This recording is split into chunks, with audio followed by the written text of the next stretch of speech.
But it's a great honor to be invited to your university. I don't know you and you don't know me. So I'd be very interested, how many students would consider themselves in the sciences and engineering areas? Wow. Hands down. Okay, how many would consider themselves in the humanities? Wonderful. Good. Well, you're in the minority, but not with me. Because I need to explain a little bit. I've been introduced as a mathematician, and I am a mathematician, but I've been very privileged to work most of my life with a professor of Greek and Latin who's introduced me to the classical world. And when I was at Cambridge, I used to listen to C.S. Lewis deliver his lectures in the English faculty. And I'm extremely interested in literature and in the way it works. So I hope you'll feel comfortable with me, as I hope the scientists will. Now, of course, everybody that gives the lecture has a biography. And it's important to understand a little bit of my biography so that you will understand the take I have on our topic of science buried God.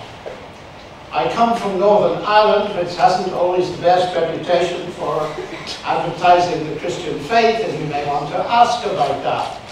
And in connection with that, I'd like to say, please listen with questions in your mind. The way to have a really good Q&A after this is if you're listening the whole time, thinking of the question you want to ask, and please write it down, leave it here, and then we'll be able to have a really serious question time, because they will be real questions. My parents were Christian, but they were unusual in that they were not sectarian, and secondly, they allowed me to think. So I wasn't filled with a lot of sectarian baggage when I got up to Cambridge. But in my first week, a student said to me, "Do you believe in God?" And then said, "Oh, sorry, you're Irish. I should never have asked that question. All you Irish believe in God, you fight about it." So I'd heard that before, of course, but it decided me on what has been my lifetime's interest. And that is talking to people who do not share my worldview. Now, I was always a very curious person. I was curious about the world. I first of all wanted to be a Latin scholar, then a modern languages person, then I wanted to do electrical engineering, and finally my school told me I might get into Cambridge if I did mathematics alone. So that's how I ended in mathematics. And I've retained all those other interests through my life. So where does mathematics fit into science? Where does science fit into the big picture? Has it anything to tell us about the nature of ultimate reality? Or are those questions forever beyond us? And those big questions have been the questions that have motivated me. While I've, through my life, carried on a profession in mathematical research, the big questions have led me to do a lot of traveling, particularly to Eastern Europe during the Cold War, which none of you remember because you're too young, which is very nice, but I was very interested in what atheism did to cultures. And I had opportunity to study at close hand East Germany, and also since 1989, many visits to Russia and Ukraine, to see exactly what happens when you impose an atheistic culture on a people, particularly its intellectual effects. So the question before us is, has science buried God? And my answer to it is absolutely and resoundingly not. Of course, there are other scientists that do not share my opinion. There's Richard Dawkins, my colleague from Oxford, and he thinks that science has buried God, it's just that people haven't found out yet. And so they need to be helped. It's very clear that the answer is science cannot have buried God, for the simple reason that you get people still at the very height of science who do believe in God. And that leads me to explain where the real problem lies. I do not think there is any competition or conflict between being a scientist and believing in God. But I do think there's a real conflict. And in order to explain it, let me take physics, since we're in, I think, a physics lecture theatre. The Physics Nobel Prize last year was won by Peter Higgs, a Scotsman. He's an atheist. A few years before that, it was won by Bill Phillips, an American who's a Christian. Now that ought to be enough to show people that this simplistic idea that science has got rid of God cannot be true. Because what divides Bill Phillips from Peter Higgs is not their physics. They're both at the top of the physics pyramid. What divides them is their worldview.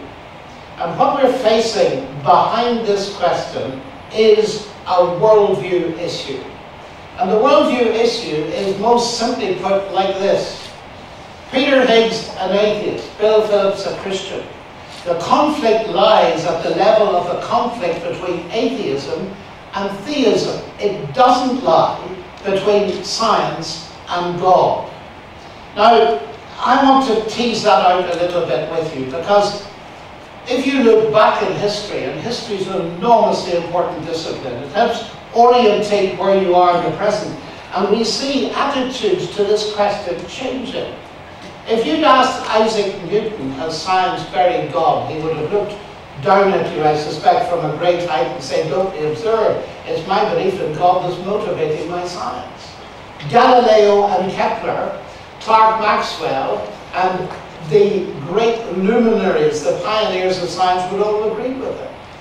They would have thought this is an absurd suggestion, has science buried God? And it is the fact that historians of science, think of your very distinguished Edwin Judge in Australia, hold the view that there's an intimate connection between belief in God and the rise of modern science.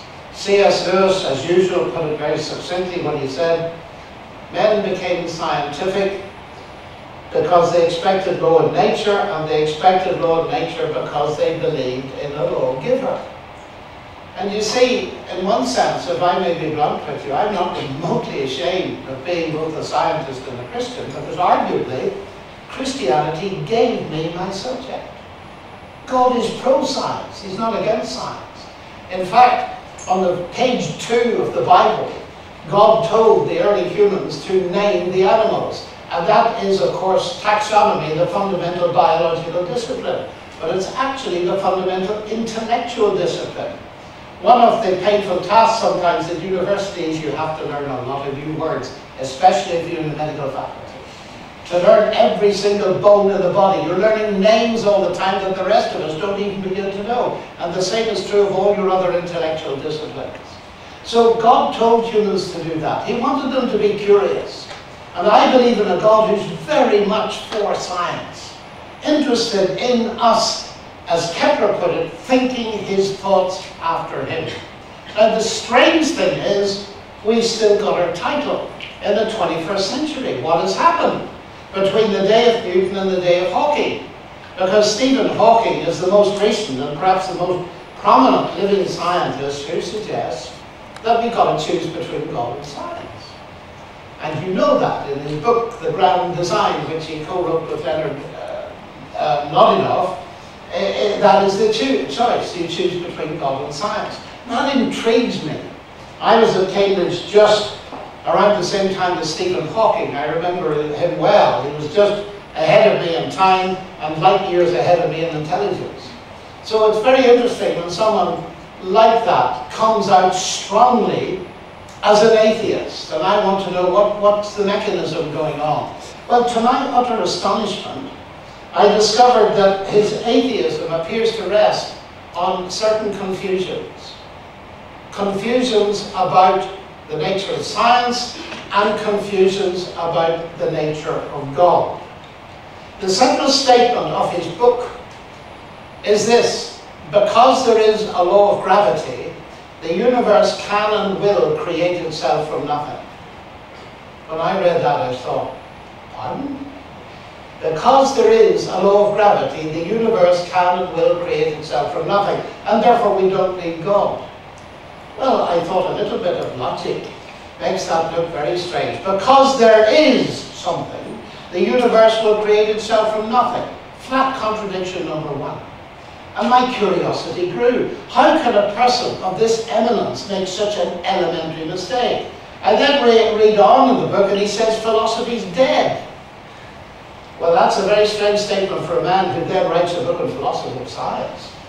That philosophy's dead. So curiosity took a hold of me, and I started to investigate this even more. So look at this, a little bit of logic at lunchtime won't do you any harm, will it? Because there is a law of gravity, the universe can and will create itself from nothing. Because there is a law of gravity, it doesn't say because gravity exists. Well, what would a law of gravity mean if gravity doesn't exist? How does he understand law? Because laws don't create anything. And the first example of law he gives in his book is the sun rises in the east and sets in the west. But I'm sure you've noticed that law doesn't create the sun nor the east nor the west. It's a description of something that's objectively already there. So my curiosity grew even more. Are laws creative? Well, one of my colleagues is Peter Atkins, who's a very famous, I bet you if you're studying any aspect of chemistry, you'll have an Atkins book. I can see they're all over the university. He's a brilliant author. And I met him after a lecture and I said, Peter, what do you think created the universe? Oh, he said mathematics. So I started to laugh. He hadn't met me before. And he caught me on the rebound. It was a little bit embarrassing because he was a bit upset. And he said, why are you laughing? Well, I said, Peter, that must be the most stupid thing I've ever heard in my life. I said, listen, 1 + 1 = 2. Has that ever put $2 in your pocket? Of course not. You see, ladies and gentlemen, there's a confusion, even among the greatest minds, about what a scientific law is. And the idea has come about that if you've got a law that explains something, you don't need God. That's very like saying if you've got the law of internal combustion, you don't need Henry Ford to explain a motor car. That's utterly foolish. Now I want to tease this out with you because my contention is that most of the problems here lie in a fog that has been created by confusion about certain basic concepts. And one of them is law. You see, Isaac Newton, when he discovered his law of gravity, he was a very bright chap, as you know. Now, when you've learned the law of gravity, you think, well, science explains. But what do you mean by it explains? What does the law of gravity explain? The one thing it doesn't explain is gravity. Nobody knows what gravity is. That'll surprise some of you who are not physicists. I hope it doesn't surprise the physicists. Because if it does, they haven't been reading Richard Feynman. Nobody knows what gravity is, nobody knows what energy is, nobody knows what time is. You see, the mistake we make is that a scientific law explains in the sense that it tells us what the thing is. Newton realized it didn't. Non fingo hypotheses, and I don't make hypotheses. In other words, my law is not an explanation of what gravity is. Now, it's a brilliant description of how things work. And you can make calculations that will land a person on the moon with Newton's law alone without Einstein's corrections. It's a work of genius. You think encapsulating the law of gravity in a mathematical formula which only involves 8 symbols. And from it you can deduce the orbit of the planets and so on and so forth. Absolute genius. But it doesn't tell you what gravity is. Wittgenstein was a brilliant philosopher and he saw through to the heart of this. And he made a very memorable statement. He said, you know, the great deception of modernism is that the laws of nature are explanations of the phenomena of nature. They are not. They are simply descriptions that enable us to make predictions. The laws of nature do not explain the phenomena of nature. So at the very start, science is limited on its own terms. So the idea, we've got a scientific explanation, therefore we don't need God, is sheer nonsense from the start, because the scientific explanation is not complete. That's point number 1. Point number 2 is equally easy to grasp. It's that explanation comes at different levels, and we're all used to that. Why is the kettle boiling? Well, because we're applying heat energy through a Bunsen burner, which is being conducted through the copper at the base of the kettle, and that's agitating the molecules of water so that they're rushing faster and faster and beginning to spit steam and so on. That's blowing a whistle because of the increased pressure, and that's why it's boiling. No, it isn't. It's boiling because I desperately need a cup of coffee. Good, you laugh, because that means you see the difference in the two kinds of explanation. Now, what would you think of me if I said those two explanations contradict each other? The scientific one and the personal one. I want a cup of coffee. Of course they don't. They don't conflict, they don't compete, they complement. It's exactly the same with God and the universe. Because God is not in competition with science as an explanation. That is, I regret to say, but it is Richard Dawkins' fundamental mistake. He thinks God and science are the same kind of explanation. That's because he confuses two things. First of all, the two levels of explanation.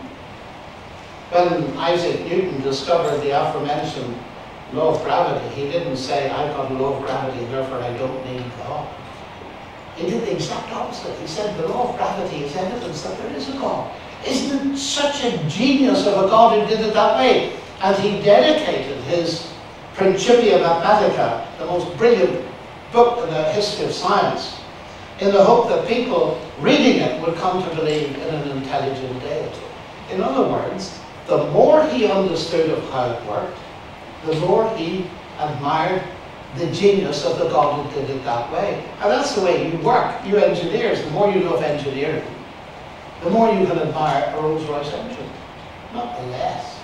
The more you know of art, the more you can admire the genius of a Rembrandt, not the less. And it's exactly the same with God. The more you know of how the universe works, the more you admire his genius. So Newton's admiration for God increased as his scientific knowledge decreased.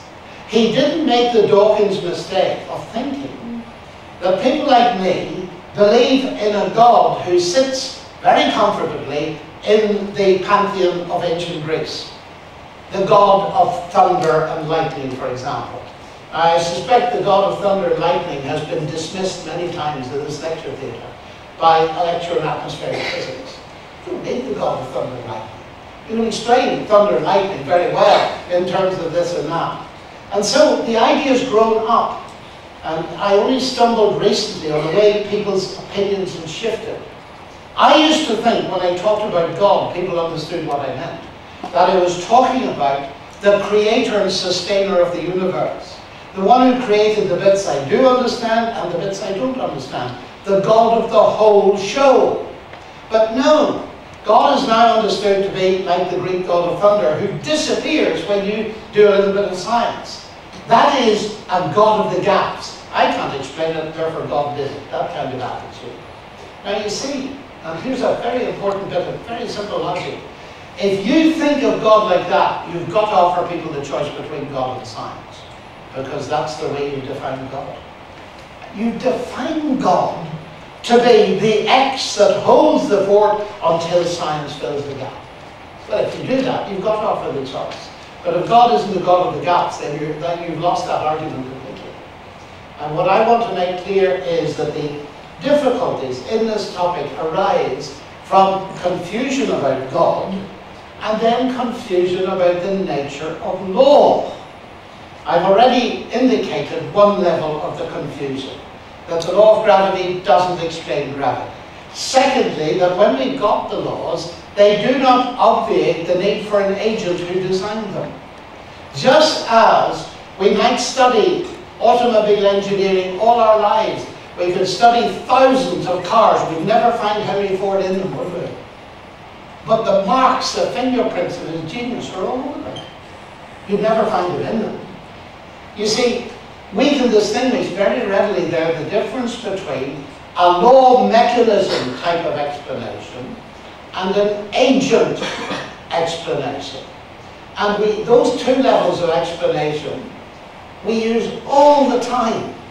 And it amazes me how very brilliant scientists can say, once we've got the scientific explanation, that's enough. Well, that's contrary to all our experience, of course. And so it's very important for us to realize the simple things that are going wrong. Now, science is very important, and I'm passionate about science. There's another fog-creating idea that has developed in our society. We call it Scientism. And it's the idea that science is the only way to truth. And Bertrand Russell, although he didn't subscribe to it, he put it once this way: what science cannot tell us, mankind cannot know. And just think about that statement. What science cannot tell us, mankind cannot know. Is that a statement of science? No. So if what science cannot tell us, mankind cannot know, you cannot know that that statement's true. So if it's true, it's false. You got that? It's logically incoherent. Scientism refutes itself. Peter Medawar, who was a brilliant Nobel Prize-winning scientist, was far more modest, but he said, you know, it's so easy to say that science is limited in what it can do. It cannot even answer the simple questions of a child. Where have I come from? Where am I going? What is the meaning of life? We have to go outside science for that. And perhaps much more importantly, in another direction, Einstein made the point. In 1938, I believe, he said, you can talk about the ethical foundations of science, but you cannot talk about the scientific foundations of ethics. I mean, it should be obvious that science can tell you that if you put strychnine in your granny's tea, it will give her a very uncomfortable day, instead it is. But it can't tell you whether it's right or not to put strychnine in her tea to get your hands on her property. That's an ethical question, it's not a scientific question. So this idea that science covers the whole of reality is a very negatively dangerous idea. Because, you see, it leads people to think that science is coextensive with rationality. And that's clearly false. I'm glad to say that people from the humanities departments, I'm sorry to tell you that if science is coextensive with rationality, then your departments would have to close. No English faculty, no languages faculty, no history faculty, and so on. That's absurd. And yet there are serious people advocating that. I find it quite staggering. In other words, what they're doing is, instead of expanding intellectual horizons, they're narrowing intellectual horizons. And I find that decidedly unimpressive. Now, a little bit more, and what I'm trying to do is give you a little bit of ammunition, if you like, or fuel for questions. So let's come to another issue. I can illustrate the question of the false alternatives, as I call them, with the Higgs boson, of which you've all heard. I think you had Lawrence Strauss out in Australia last year, and he wrote a little article saying the Higgs boson is arguably more important than God.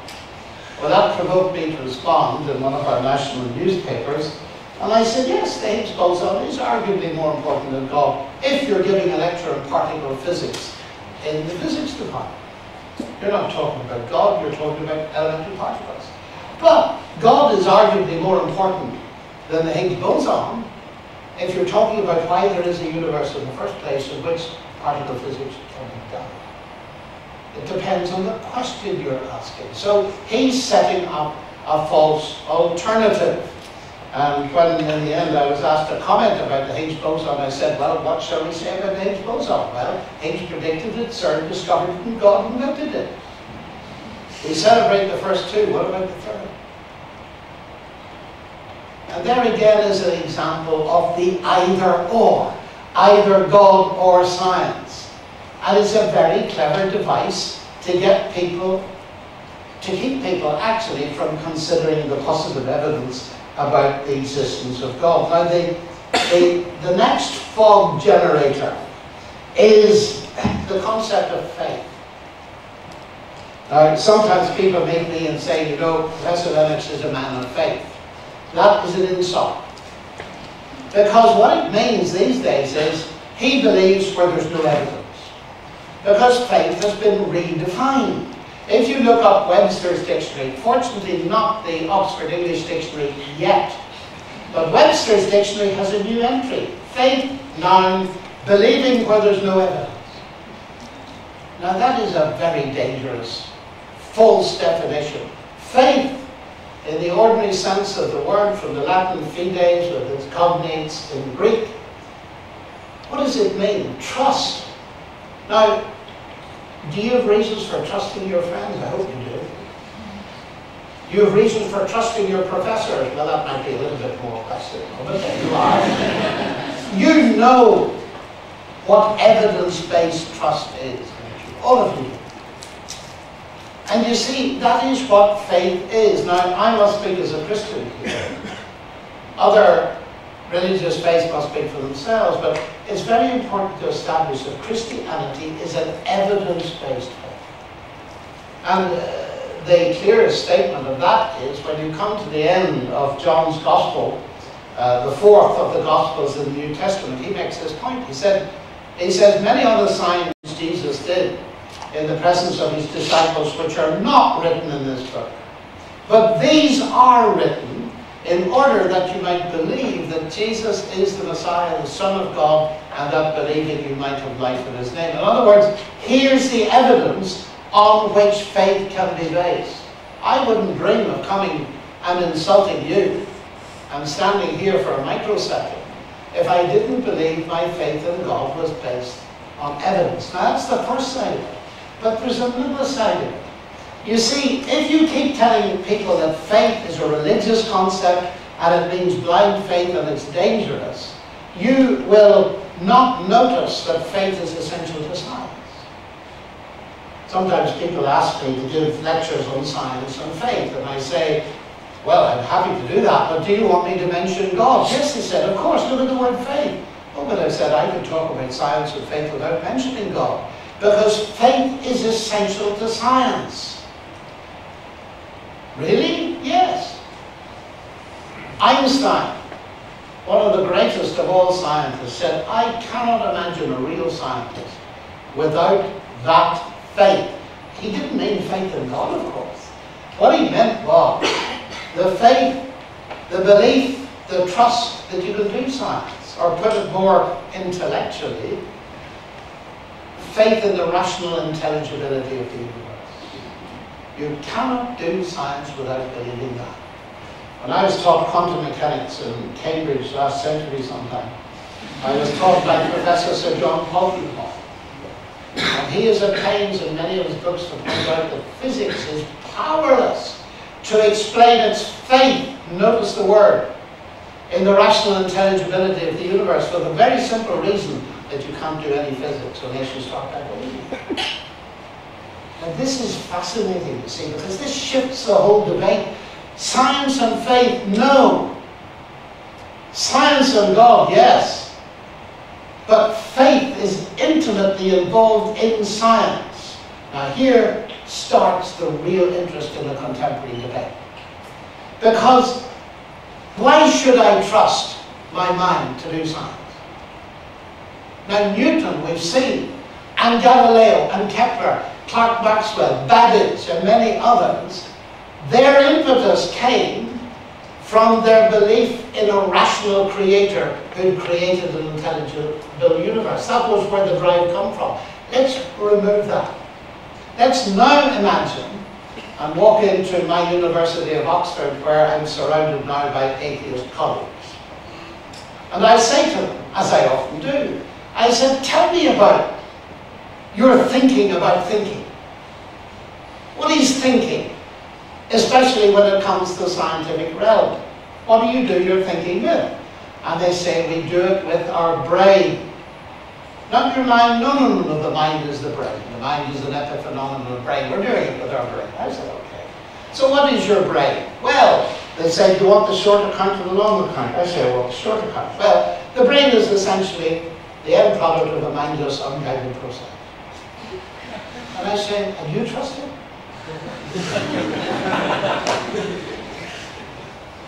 That iPad you got, if you knew it was the end product of a mindless, unguided process, would you trust it? No. And you seriously ask me to believe that I'm doing science with an instrument that is the end product of a mindless, unguided process? Darwin thought of the difficulty. Let me read you what he wrote. With me, the horrid doubt always arises whether the convictions of man's mind, which has been developed from the mind of lower animals, are of any value or at all trustworthy. Now that idea was picked up by C.S. Lewis in the 1940s. Most people ignored it until relatively recently, when some very high-powered atheists have latched onto it. Notably John Gray, the professor of the history of intellectual thought in Europe, who says this, and this is an atheist writing, not a Christian, an atheist. Modern humanism is the faith that through science, humankind can know the truth and so be free. But if Darwin's theory of natural selection is true, this is impossible. What? The human mind serves evolutionary success, not truth. Alvin Plantinga is one of the world's top philosophers. He is a Christian. If Dawkins is right that we are the product of mindless, unguided natural processes, then he has given us strong reason to doubt the reliability of human cognitive faculties, and therefore inevitably to doubt the validity of any belief that they produce, including Dawkins' own science and his atheism. Now listen to this. His biology and his belief in naturalism, that's his worldview, would therefore appear to be at war with each other in a conflict that has nothing at all to do with God.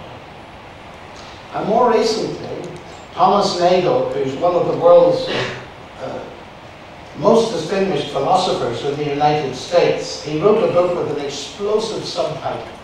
Its title is very innocent, Mind and Cosmos. Its subtitle isn't Why the Neo-Darwinian View of Nature is Almost Certainly False.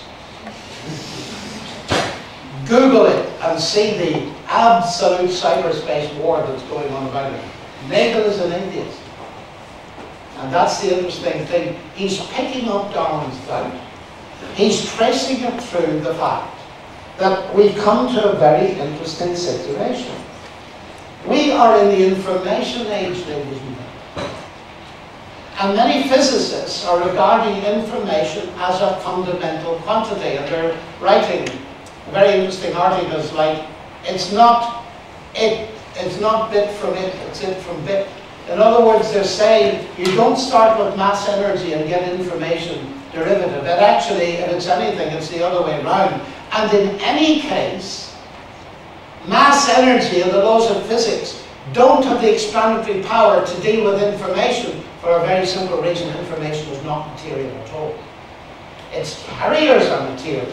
You're looking at information up there. Its carriers material. The information isn't. And one of the great ironies of the contemporary scientific age is we now have come to have a fundamental concept that is not material. So what's going to happen to purely materialistic explanations of the universe? Science is going to have to change its informal definition. Because for many of my colleagues, science means give us a materialistic explanation of this phenomenon. Information establishes that that isn't possible. And Nagel, what he says is this. He says, if the mental is not itself merely physical, it cannot be fully explained by physical science. Now listen to this, an atheist writing. Evolutionary naturalism implies that we shouldn't take any of our convictions seriously, including the scientific world picture on which evolutionary naturalism itself depends. So where do we go from there? I find it so exciting to be alive at a time when this kind of thing is being written. People are raising massive questions about thought. And the point they're making is, so long as we're not thinking about thinking, but just thinking about the universe out there, we can be, at least in part, satisfied by material explanations. The moment we bring thought into the picture, we have to see that the mental and the physical are in different categories. And it's often fun doing a little experiment. Let me tell you a story, you may have heard it before, but it illustrates the point better than another half hour's lecture. In my college at Oxford, we had very nice dinners, but you can't always pick who's sitting with you. And one evening I had a very distinguished biochemist, and he made the mistake of asking me what I did. And I said I'm a pure mathematician. He said I'm dreadfully boring. And he meant it. So I tried to backtrack it. I said, well, I tried to make up for that by being interested in the big questions. He said, what big questions? Well, I said, you know, the universe, is it created or not? Oh, he said, stop. He said, listen, I'm a materialist, I'm a reductionist, we've got nothing to talk about, we're going to have an utterly miserable dinner. So I said, no, we're not. He said, why not? Well, I said, you're a reductionist. Yes. He said, well, I said, so high. He said, you're not. Yes, I am. I said, there are different kinds of reductionism. I know at least 3. Which kind are you? So I then had to write it and explain that I was a methodological reductionist. Take a big problem, split it into little problems, study the little problems, get insight to big problems. You're doing research, that's what you do all the time. Isn't that so? So he said, I do that. I said, I do that. There's something in common. So he then said, but that's not what I mean. I said, no, I know it's not what you mean. You're an ontological reductionist. You mean everything can be reduced to physics and chemistry. Yes, he said. Well, I said, why don't we do an experiment? He said, what, at the dinner table? I said, this is Oxford. So I picked up the menu. He said, what's the experiment? So I picked up the menu, and it said roast chicken. So he said, what's the problem? I said, no problem at all, but look at it. R-O-A-S-T. I said, what's the issue? Well, I said, that's a funny sign, isn't it? O-A-S-T. Yes, he said, it means roast. I said, how do you know?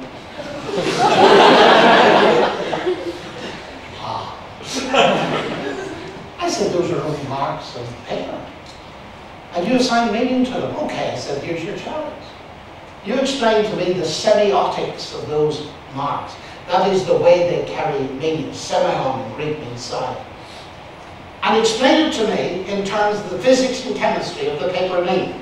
Well, his wife was with him, and she'd been quiet up to this point. And then she said to him gently, get out of that if you can. He didn't try. He said, you know, for 40 years I've gone into my lab thinking that could be done. I was stunned by the honesty of that. And he was dead silent. I said, but physics and chemistry have only been going at 500 years or so. He said, it doesn't matter, can't do that. The explanatory power of physics and chemistry cannot cope. He said, you have to introduce an intelligent author. I nearly said to him, what, you mean an author of the gaps? It's not an author of the gaps, ladies and gentlemen.